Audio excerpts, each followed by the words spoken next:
Alright, it's recording. Alright, I gotta go first person. So, we're gonna talk about the parts of the microscope and how we can use a compound light microscope to identify if the specimen that we're gonna look at is living or non-living. Do you guys remember how to tell if a specimen is living or non-living? What separates a living from a non-living organism? What do all living organisms have in their cells? What controls the cell? Brain. Alright, it's like a brain, okay, so but what's that called? No, the membrane allows things in and out, but it's like a brain. Starts with an N. Nebulous. No, that was an English word. The nucleus. Okay, so if we, in our specimens, if we can find a nucleus in the cells, we would know that that's the difference between if it's a living cell or a non-living cell. Okay, so I've got a blank microscope up here. Can we name any of the parts that might be useful in using the compound light microscope? Isaiah, you said the eyepiece. What does the eyepiece let us do? See the Yeah, lets us see the specimen, sure. Lachlan, you got something? Fine objective piece or Yeah, the fine course or the fine adjustment knob is going to let us adjust, make some fine adjustments, really small adjustments to our slide as we look at it.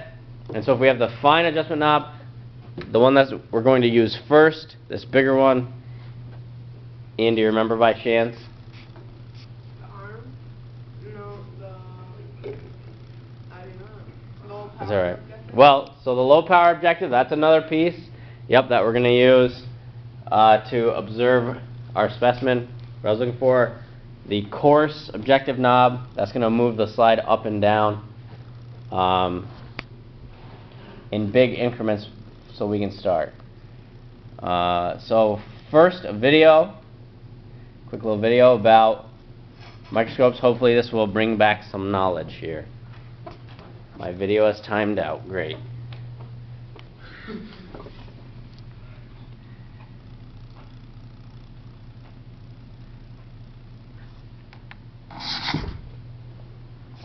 Huh, dear Tim and Howie. How does a microscope work? From Quincy.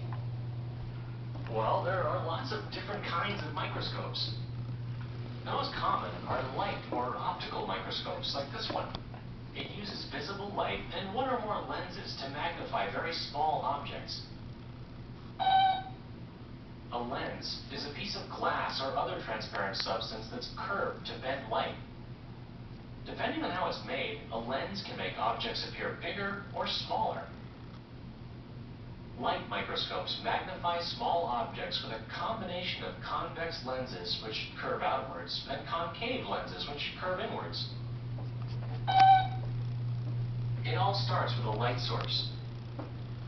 Light is either projected directly through the lens or bounced from a mirror mounted underneath the microscope's stage. So with our microscopes, Isaiah, can you pull one of those?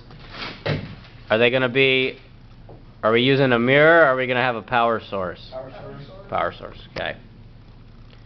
The stage is a platform with a small hole in it. Light comes through the hole, then passes through a thin slice of the specimen you want to magnify. The specimen is mounted on a slide, which is a rectangular piece of glass or plastic. After passing through the specimen, the light hits a series of objective lenses, which form an enlarged image of the specimen. The light from the objective lens set moves through the tube to the eyepiece. There, the image is further enlarged by the ocular lenses. So Isaiah, that's what you were talking about, the eyepiece allowing us to see our specimen? No, that's not all there is to it. The image might still be out of focus. Knobs that move